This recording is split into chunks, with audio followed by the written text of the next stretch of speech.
Kalau korang memancing kolam air masin guys, tengah cari setup pancing untuk main bottom ke, nak main casting, nak main pelampung, ni guys, setup ni ada 3 setup pancing kolam air masin spinning second hand. Kita ada Shimano Stradic CI4 Plus size 1000 HG, kita ada Daiwa Tatula LT size 2000 dengan Shimano Sore BB. Jadi guys, dekat sini rod yang aku pairkan, rod yang paling terbaik daripada Yamato Hashira.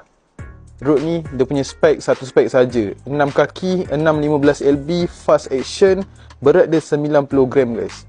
Dan ada one piece, ada two piece. Ring guide semua Fuji, ada warranty 1 tahun.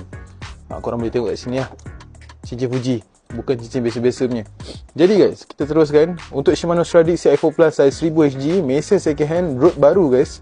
Harga dia RM850. Korang bayangkan mesin ni dah ringan, CI4 Plus, tambah pula rod cuma 90 gram. Korang casting memang tak rasa guys. Untuk yang two piece, kalau korang nak jet ikan 1 kilo 2 kilo memang tak ada masalah. Tapi kalau korang ambil one piece, ikan bawah 5 kilo, korang jangan risaulah, nak jet memang tak ada masalah, boleh je.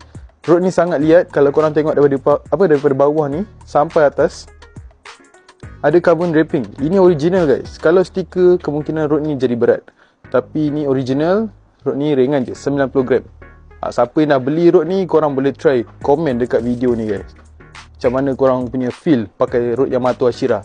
Jadi untuk yang Shimano Stradic CI4 Plus size 1000 HG, harga dia RM850. Korang dapat mesin sekali dengan rod, dapat sekali kotak dia tu. Harga boleh nego lagi.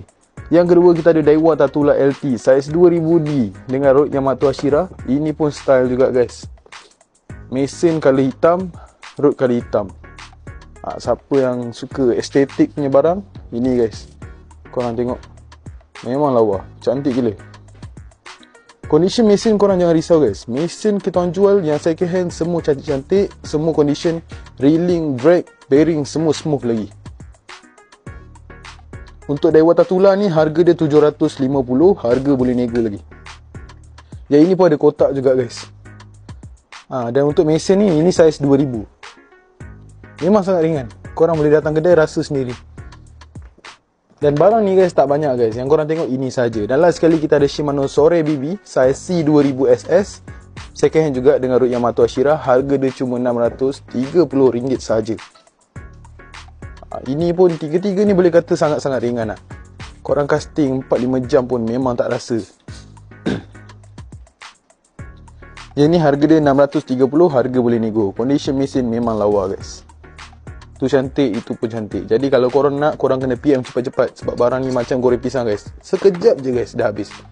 Korang screenshot PM kita pada nombor yang tertera, ataupun datang kedai terus pun boleh, tak ada masalah. Jadi macam biasa guys, apa-apa korang PM je. Dan kami juga menerima track and race dan road. Sekian, terima kasih.